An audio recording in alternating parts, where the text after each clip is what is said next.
ನೆನ್ನೆ ಪಂಚರಾಜ್ಯಗಳ ಚುನಾವಣೆ ಫಲಿತಾಂಶ ಕೂಡ ಬಂದಿದೆ, ಜೊತೆಗೆ ನಮ್ಮ ರಾಜ್ಯದ 2 ಉಪಚುನಾವಣೆ ಫಲಿತಾಂಶ ಕೂಡ ಬಂದಿದೆ. ಏನು ನಿರೀಕ್ಷೆ ಮಾಡಿದರೆ ಏನಾಗಿದೆ ಸರ್? ನಮಗೆ ನಿರೀಕ್ಷೆ ಅಂತೆ ನಮ್ಮ 2 ಉಪಚುನಾವಣೆಗಳಲ್ಲಿ ನಾವು ಗೆದ್ದಿದ್ದೇವೆ. ನಮ್ಮ ಸರ್ಕಾರದ ಕಾರ್ಯಕ್ರಮಗಳು, ಕಾಂಗ್ರೆಸ್ ಪಕ್ಷದ ಕಾರ್ಯಕ್ರಮಗಳು, ಅದರ ಜೊತೆಗೆ ಒಂದು ದಾವಣಗೆರೆ ಹಾಗೂ ಬಾಗಲಕೋಟೆಯಲ್ಲಿ ನಮ್ಮ ಕಾರ್ಯಕರ್ತರು ಮಾಡಿರ್ತಕ್ಕಂಥ ಕೆಲಸ, ನಮ್ಮ ಮುಖಂಡರುಗಳು ಮಾಡಿರ್ತಕ್ಕಂಥ ಕೆಲಸ, ನಮ್ಮ ಸರ್ಕಾರದ ಕಾರ್ಯಕ್ರಮಗಳ ಮೇಲೆ ಜನ ನಮಗೆ ಓಟ ಗೆಲ್ಲಿಸಿದ್ದಾರೆ ಅಂತ ಈ ಸಂದರ್ಭಕ್ಕೆ ಹೇಳಲಿಕ್ಕೆ ಬಯಸ್ತೇನೆ. ಈ 5 ರಾಜ್ಯಗಳಲ್ಲಿ ವಿಶೇಷವಾಗಿ ಭಾಳ ಸರ್ಪ್ರೈಸ್ ಆಗಿರ್ತಕ್ಕಂಥದ್ದು ತಮಿಳುನಾಡು. ಯಾಕಂದರೆ 35% ವೋಟೆಷ್ಟು ವಿಜಯ್ ಅವರು ತೊಗೊಂಡಿದ್ದಾರೆ. ಸೊ ಈ ಸಂದರ್ಭದಲ್ಲಿ ಅವರಿಗೆ ನಾನು ಶುಭವನ್ನು ಕೋರುತ್ತೇನೆ. I wish you all the best mister Vijay. It's a destiny calling for you, because floating a party within a span of 1 year, getting a majority, an absolute good majority, almost a simple majority ಅವರಿಗೆ ಸಿಕ್ಕಿದೆ. So I wish you good luck. And ನಾವು ಇದಕ್ಕಿಂತ ಜಾಸ್ತಿ ನೀನು ಹೇಳೋಕ್ಕಾಗಲ್ಲ. ಅಸ್ಸಾಂನಲ್ಲಿ definitely ಅಸ್ಸಾಂನಲ್ಲಿ we would have done better, but ಅದಕ್ಕಾದಂಥ ರೀಸನ್ಸ್ ಇದ್ದಾರೆ. ಅಲ್ಲಿ man of the match, man of the series ಬಿಜೆಪಿಗೆ ಯಾರನ್ನ ಜ್ಞಾನೇಶ್ ಕುಮಾರ್ ಇದ್ದಾರೆ. ಅದ್ರ ಬಗ್ಗೆ ಸಂಪೂರ್ಣ ಮಾಹಿತಿ ಕೊಡ್ತೀವಿ, ಹೆಂಗಾಗಿದೆ ಹೆಂಗೇನಿಲ್ಲ ಅಂಥೇಳಿ.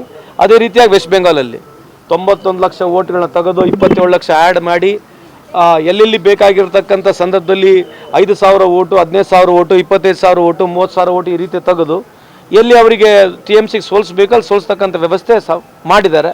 ಅದ್ರ ಜೊತೆಗೆ ಆ್ಯಂಟಿ ಇನ್ಕಂಬರೆನ್ಸಿನ ಇತ್ತು. ಸೊ ಓವರಾಲ್ ಜ್ಞಾನೇಶ್ ಕುಮಾರ್ ಅವರು ಬಂದ ಮೇಲೆ ಬಿ ಜೆ ಪಿಯ winning ಮಾರ್ಜಿನ್ಗಳು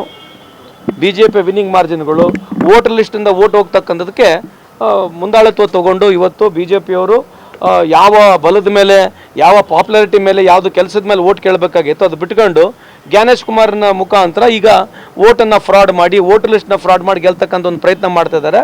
it's nothing but mockery for democracy. I wish them all the best. ಬರ್ತ ಕಾಲ ಎಲ್ಲದಕ್ಕೂ ಬರ್ತ ಕಾರಣ ಮೈತ್ರಿ ಮಾಡ್ಕೊಳ್ಬೇಕು ಅನ್ನೋ ವಿಚಾರ ಇತ್ತು ಸರ್. ಅದರಲ್ಲಿ ನಿಮ್ಮ ಹೈಕಮಾಂಡ್ ಅಲ್ಲೇ ಒಂದಷ್ಟು ಭಿನ್ನ ನಿಲುವುಗಳಾಯ್ತು ಆಗುತ್ತೆ ನೋಡಿ. ಇಂಥ ಸಂದರ್ಭಗಳಲ್ಲಿ ಅದೇ DMK ಗೆದ್ದಿದ್ರೆ ಈ ಪ್ರಶ್ನೆ ಉದ್ಭವ ಆಗ್ತಿದ್ದಿರಲ್ಲ ಅಲ್ವಾ? ಸೊ ರಾಜಕಾರಣದಲ್ಲಿ ಕೆಲವು ಸಂದರ್ಭದಲ್ಲಿ V always stood by our principles. ನಾವು ನಮ್ಮ ಎಲ್ಲ ಜೊತೆ ಯಾವಾಗಲೂ ಗಟ್ಟಿಯಾಗಿ ನಿಂತ್ಕೊಂಡಿದ್ದೀವಿ. ಯಾವುದೇ ಟಫ್ ಟೈಮ್ ಇದ್ದರೂ ಕೂಡ we always stood by them. So political ಡಿಸಿಷನ್ಸ್ನಲ್ಲಿ ಇವೆಲ್ಲ ಆಗೇ ಆಗ್ತವೆ. ಫರ್ದರ್ ಏನು ಡಿಸಿಷನ್ ತಗೋಬೇಕು ಪೊಲಿಟಿಕಲ್ ಏನಿಲ್ಲ, ಅಲ್ಲಿ ಲೋಕಲ್ ಲೀಡರ್ಸ್ ಇರ್ತಕ್ಕಂಥ ತಮಿಳುನಾಡವರು, ನಮ್ಮ ಮೇಲ್ ಹೈಕಮಾಂಡ್ ಅವರು ನಿರ್ಣಯ ಮಾಡ್ತಾರೆ ಅದನ್ನ. ಸರ್, ಇಲ್ಲಿ ಬಿಜೆಪಿ ಅವರು ಸೆಲೆಬ್ರೇಟ್ ಮಾಡೋದು ಅಲ್ಲಿ ಅದ್ರ ಬಗ್ಗೆ ನನಗೇನು ಮಾಹಿತಿನೂ ಇಲ್ಲ. ಅಬ್ವಿಯಸ್ಲಿ ಅಲ್ಲಿ ಇದೀವಲ್ಲ, ಸೇಮ್ ಸ್ಟ್ಯಾಂಡರ್ಡ್ ಡೈಲಾಗ್ ಇರುತ್ತೆ ನಮ್ದು ಕೂಡ. ಹೈಕಮಾಂಡೇ ತೀರ್ಮಾನ ಮಾಡೋದು, ಹೈಕಮಾಂಡ್ ತೀರ್ಮಾನ ಮಾಡುತ್ತೆ. ಎಲ್ಲಾದ್ರದ್ದು ಫಲಿತಾಂಶ ಬಂತು ಸರ್. CM ಮತ್ತು DCM ನಡುವೆ ನಡೀತಾ ಇರ್ತಕ್ಕಂಥ ಕುರ್ಚಿ ಆಟದ ಫಲಿತಾಂಶ ಯಾವಾಗ ಸರ್? ಏನ್ ಬರ್ಬೋದು ಸರ್? ಬಾಕಿನೂ ಕೂಡ ಸಿದ್ದರಾಮಯ್ಯನವರೇ ಇರ್ತಾರೆ. ಈಗ ಮೊನ್ನೆ ಖರ್ಗೆ ಸಾಹೇಬ್ರು ಮಾತನಾಡಿದ್ದಾರೆ, ಮುಖ್ಯಮಂತ್ರಿನೂ ಮಾತನಾಡಿದ್ದಾರೆ, ಉಪಮುಖ್ಯಮಂತ್ರಿ ಅವ್ರು ಮಾತನಾಡಿದ್ದಾರೆ. ಸೊ ನಾವು ಮಾತಾಡಿದ್ರೆ ಅದ್ರ ಬಗ್ಗೆ ಅರ್ಥನೇ ಇಲ್ಲ ಸರ್. ಈಗ ವೋಟ್ ಚೋರಿ ಅನ್ನೋ ಆರೋಪ ಕಾಂಗ್ರೆಸ್ ಪದೇ ಮಾಡ್ತಾನೆ ಇದೆ. ಈಗ ಶೃಂಗೇರಿ ಕ್ಷೇತ್ರದಲ್ಲಿ ಕಾಂಗ್ರೆಸ್ ಅವರೇ ವೋಟ್ ಚೋರಿ ಮಾಡಿದ್ದಾರೆ ಅನ್ನೋ ಆರೋಪ ಮಾಡ್ತಿದ್ದಾರೆ ಸರ್ ಬಿಜೆಪಿ ಅವರು.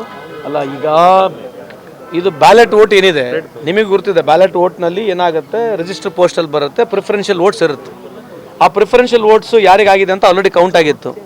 ಕೌಂಟ್ ಆಗಿ ಈಗ ಹೋಗಿ ವಾಪಸ್ ನೋಡಿದ್ರೆ ಕೌಂಟ್ ಆಗಿರ್ತಕ್ಕಂಥ ವೋಟ್ ಇನ್ವ್ಯಾಲಿಡ್ ಆಗಿದೆ ಅಂತಕ್ಕಂಥದ್ದು ಕಂಡು ಬರ್ತಾ ಇದೆ. ಸೊ ಇದರಲ್ಲಿ ಇದೇ ಇರೋದಲ್ಲ, the mechanism of valid invalid valid ಮಾಡೋದೇ ಇದು ಗ್ರೇಟ್ನೆಸ್ಸು. ಇದೇನು 70 ವರ್ಷದ ಭಾರತ ದೇಶದ ಇತಿಹಾಸದಲ್ಲಿ ಇಂಥ ಮ್ಯಾಜಿಕ್ ಮಾಡೋಂಥ ಒಬ್ಬ ಪ್ರಧಾನಮಂತ್ರಿ, ಅದ್ರ ಜೊತೆಗೆ ಅಂಥ ಒಬ್ಬ ಗ್ರೇಟ್ ನಮಗೆ ಜ್ಞಾನೇಶ್ ಕುಮಾರ್ ಸಿಕ್ಕಿದ್ದಾರೆ. ಇದು ಅವ್ರ ಕೊಡುಗೆ ಇರ್ತಕ್ಕಂಥದ್ದು.